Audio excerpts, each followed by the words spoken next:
இது மகிமை நேரம். கர்த்தரும் இரட்சகருமாகிய இயேசு கிறிஸ்துவின் இடைநேற்ற நாமத்தினாலே மகிமை டிவி நேயர்களை நான் வாழ்த்துகிறேன். இந்த மகிமை நேர நிகழ்ச்சியிலே கர்த்தருடைய வார்த்தைகளை உங்களோடு கூட தியானிப்பதில் நான் மகிழ்ச்சி அடைகிறேன். பிரியமானவர்களே, கர்த்தருடைய வேதத்தின் மகத்துவங்களை குறித்து நாம் தியானித்து வருகிறோம். அதை நாம் எப்படி கற்றுக்கொள்ள வேண்டும், கற்றுக்கொண்டு கடைபிடிக்க வேண்டும், கடைபிடித்ததை மற்றவர்களுக்கு கற்றுக் கொடுக்க வேண்டும் என்பதை குறித்து தியானித்தோம். அநேக மகத்துவங்கள், அதிசயங்கள், வேதத்தினுடைய மகத்துவங்கள் வேதத்திலே கொடுக்கப்பட்டிருக்கிறது. சில மகத்துவங்களை குறித்து நாம் தியானிப்போம்.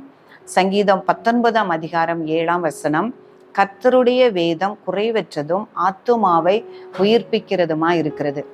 பிரியமானவர்களே, அவருடைய வேதம் குறைவற்றதும் அதற்கு நிகரானது ஒன்றுமே இல்லை, ஆத்துமாவை உயிர்ப்பிக்கிறதுமா இருக்கிறது.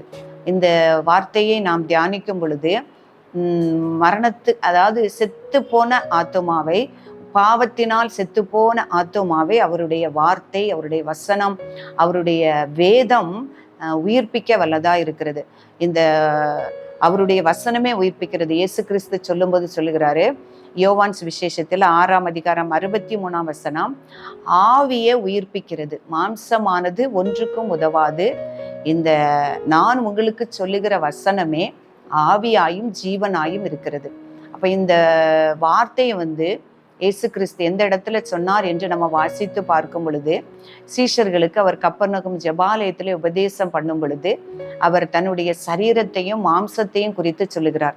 என்னுடைய மாம்சத்தை புசித்து என் இரத்தத்தை பானம் பண்ணுகிறவன் அவன் நித்திய ஜீவன் உண்டு, அவன் நிலைத்திருப்பான் என்பதாக அவர் சொல்லுகிறார். நானே வானத்திலிருந்து இறங்கி வந்த அப்பம் என்று சொல்லுகிறார். அப்பொழுது அந்த சீஷர்கள் அறிந்திருக்கிறார்கள், தன்னுடைய முன்னோர்கள் வானத்தில் இருந்து விழுந்த மன்னாவை புசித்தார்களே என்று. அப்போ ஆண்டவர் சொல்லுகிறாரு, உங்களுடைய முன்னோர்கள் புசித்த அந்த அப்பம் அழிவை கொடுக்கக்கூடியது. அந்த அப்பத்தை புசித்தவர்கள் யாரும் ஜீவனோடு இல்லை, ஆவிக்குரிய ஜீவனோடு இல்லை, அவர்கள் எல்லாம் மரித்தார்கள்.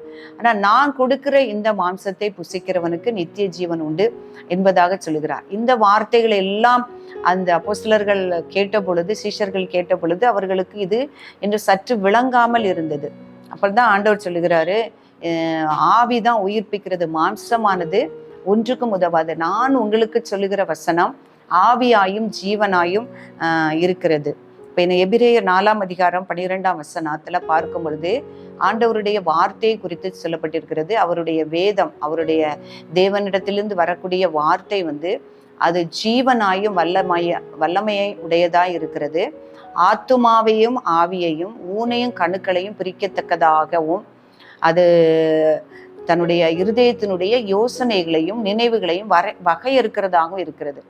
பிரியமானவர்களே, நாம் இருதயத்தினுடைய யோசனைகளை, அவருடைய வசனம் நம்முடைய உள்ளத்திலே இருக்கும் பொழுது, நம்முடைய இருதயத்திலே இருக்கும் பொழுது அது நல்லது எது, தீமை எது, பாவம் எது, உன்னுடைய யோசனை சிந்தனையிலே பொல்லாதது எது என்பதை வகையறுக்கிறதா இருக்கிறது. அவருடைய வார்த்தைகளோ வசனங்களோ தம்முடைய இருதயத்திலே இல்லாதவர்களுக்கு நம்முடைய நினைவுகள் எல்லாமே சரியாக, நம்முடைய யோசனைகள் எல்லாமே சரியாகத்தான் தெரியும். அதான் தெளிவாக எழுதப்பட்டிருக்கிறது. அவருடைய வார்த்தைகள் இருபுறமும் கருக்குள்ள பட்டயம் போல, பட்டயத்தை விட கூர்மை உள்ளதாகும். இருபுறமும் கருக்குள்ள எந்த பட்டயத்தை விட கூர்மை உள்ளதாக இருக்கிறது. ஆவியையும் ஆத்துமாவையும் பிரிக்கத்தக்கதாக உருவ குத்துகிறதாகவும் இருக்கிறது. நம்முடைய யோசனைகளையும் நினைவுகளையும் வகையறுக்கிறதாகவும் இருக்கிறது. அப்போ அவருடைய வார்த்தை நம்ம உள்ளத்துல இருக்கும் பொழுதுதான் நம் பாவம் செய்யாதபடிக்கு அது நம்மை உயிர்ப்பிக்கிறது.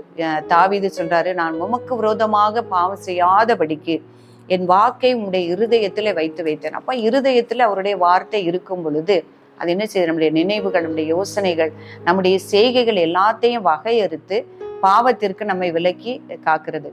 நம்ம இன்னும் வாசிக்கிறோம், அவருடைய வசனமே நம்முடைய வாலிபன் தன் வழியை இதனால் சுத்தம் பண்ணுவான், அவருடைய வார்த்தையின்படி வசனத்தின்படி தன்னை காத்து கொள்வதனால. அப்போ பாவம் செய்யாதபடிக்கு நம்முடைய ஆத்துமாவை விலக்கி காக்கிறது, நம்மை சுத்திகரிக்கிறது, பாவத்திலிருந்து நம்மை சுத்திகரிக்கிறது என்று பார்க்கிறோம்.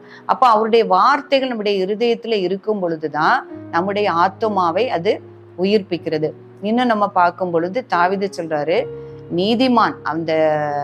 நீதிமான் அவர் அருளிய வேதம் அவன் இருதயத்தில் இருக்கிறது, அவன் நடைகளில் ஒன்றும் பிசகுவதில்லை என்று. இந்த நீதிமானை குறித்து சொல்லும் பொழுது சங்கீதம் 37 அதிகாரம் 31 வசனம், அவர் தேவன் அருளிய வேதம் அவனுடைய இருதயத்தில் இருக்கிறது, அவன் நடைகளில் ஒன்றுமே பிசகாது. அப்ப அவனுடைய இருதயத்தில் இருக்கும்போது அவன் வழிகள், அவனுடைய வார்த்தைகள், அவருடைய செய்கைகள் எல்லாம் செம்மையாக இருக்கும். அவன் நீதிமானாக காணப்படுவான். அப்போ அது ஆத்துமாவை உயிர்ப்பிக்கிறது. அவருடைய வசனம் ஆத்துமாவை உயிர்ப்பிக்கிறதா இருக்கிறது என்று எழுதியிருப்பதை நான் பார்க்க முடியுது. இன்னும் பேதுரு சொல்லும் பொழுது அவர் என்ன சொல்றாரு, அழிவுள்ள வித்தினாலே அல்ல, என்றென்றைக்கும் நிற்கிறதும் ஜீவனுள்ளதுமான தேவ வசனமாகிய அழிவில்லாத வித்தினாலே நீங்கள் மறுபடியும் ஜெனிப்பிக்கப்பட்டீர்கள். இப்போ பேதுரு தன்னுடைய நிருபத்துல சொல்லும் பொழுது சொல்றாரு, உங்களை நீங்க ஞானஸ்தானம் எடுக்கும் பொழுது அவருடைய வசனத்தினால், அவருடைய நாமத்தினாலே, அவர் அந்த தேவ வசனமாகிய அழிவில்லாத வித்தினாலே மீண்டும் நீங்கள் ஜெனிப்பிக்கப்பட்டீர்கள், மீண்டும் நீங்கள் உயிர் பெற்றீர்கள் என்று சொல்லுகிறதாக நாம் பார்க்கிறோம்.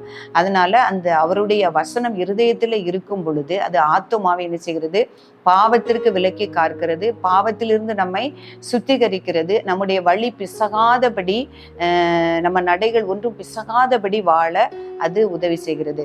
இன்னும் ஒரு இயேசு கிறிஸ்து சொன்ன ஒரு உவமையை நம்ம பார்க்கும் பொழுது, இந்த விதைக்கிறவன் உவமையை ஆண்டவர் சொல்றாரு. அதாவது விதைக்கிறவன் விதைத்த விதை வழி அருகே விழுந்தது. அது அந்த தேவ வசனத்துக்கு எப்படி சொல்றாரு அப்படின்னா, தேவ வசனத்தை ஒரு மனுஷன் கேட்கிறான், கேட்ட உடனே அது என்ன செய்கிறது, அவன் இருதயத்திற்குள்ளே போகும் முன்னே அந்த சாத்தான் அந்த வசனத்தை எடுத்து போகிறான். அவன் அந்த வசனத்தினால் பலன் கொள்ள முடியவே முடியாது, அது அவனுக்கு பிரயோஜனமாக இருக்காது. இரண்டாவதாக பார்க்கும் பொழுது கற்பாறையில் மேல் விழப்பட்ட விதை போல. அப்போ அந்த விதை கேட்ட உடனே முளைக்குது. ஆனா நீர் இல்லாமையினால, அதனுடைய வேறு ஆழமா போக முடியாதனால அது தீஞ்சி பலன் கொடுக்காம போயிடுச்சு. அதே போல நம்முடைய வார்த்தை நம்ம கேட்கிறோம், நம்முடைய வார்த்தையை நம்ம ஏற்றும் கொள்ளுகிறோம், ஆனால் அதை கடைக்கொள்ள முடியாதபடிக்கு அது என்ன செய்யுது, நம்முடைய அதுல வேரூன்றாதபடியினால உபத்திரவங்கள் துன்பங்கள் வரும் பொழுது நம்ம அதை வேரூன்றாதபடியினால அதில் நம்மேல் பலன் கொள்ள முடியாம போயிற்று.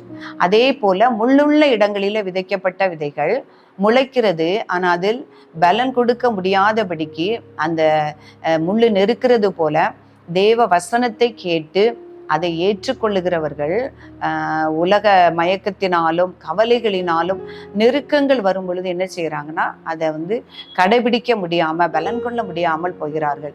இப்ப நல்ல நிலத்தில் விழுந்த விதைகள் தம்முடைய இருதயத்தில் அந்த வசனத்தை கேட்டு அதை தன் இருதய பலகையில எழுதி அதை ஏற்றுக்கொண்டு அதை கை கொள்ளும் பொழுது அவர்கள் 100, 60, 30 பலன் கொடுக்கிறார்கள் என்று பார்க்கிறோம்.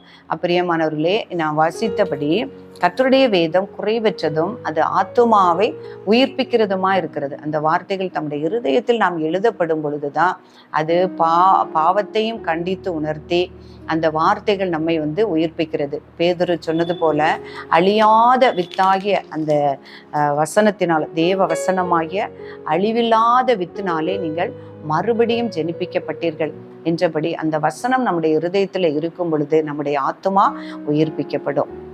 ஜெபிப்போம். கிருபை நிறைந்த எங்கள் அன்புள்ள தகப்பனே, இயேசுவே, உம்மை துதிக்கிறோம், உம்மை ஆராதிக்கிறோம். தகப்பனே, நீர் பரிசுத்தர், நீர் உண்மையுள்ளவர் என்று உம்மை துதிக்கிறோம். அப்பா, ஸ்தோத்திரம். இந்த நாளில் நாங்கள் தியானித்த வசனத்தை உம்முடைய கரத்திலே நாங்கள் ஒப்பு கொடுக்கிறோம்.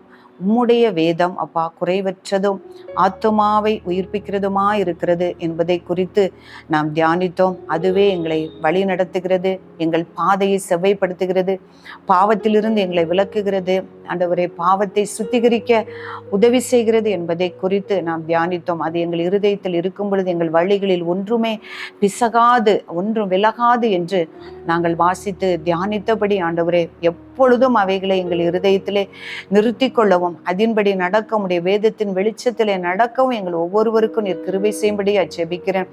பாவத்திலே நாங்கள் விழாதபடிக்கு அதை எங்களை விலக்கி காத்துக்கொள்ளும்படியாய் நாங்கள் ஜெபிக்கிறோம். சுவாமி, ஸ்தோத்திரிக்கிறோம். அப்பா, எங்களுக்கு விளங்க பண்ணும், இன்னும் அதிகமாய் கற்றுக்கொள்ளவும் கர்த்தர் எங்களுக்கு உதவி செய்யும்படியா ஜெபிக்கிறேன். தாழ்த்தி அர்ப்பணிக்கிறேன். இயேசு கிறிஸ்துவின் நாமத்தில் ஜெபிக்கிறேன் நல்ல பிதாவே.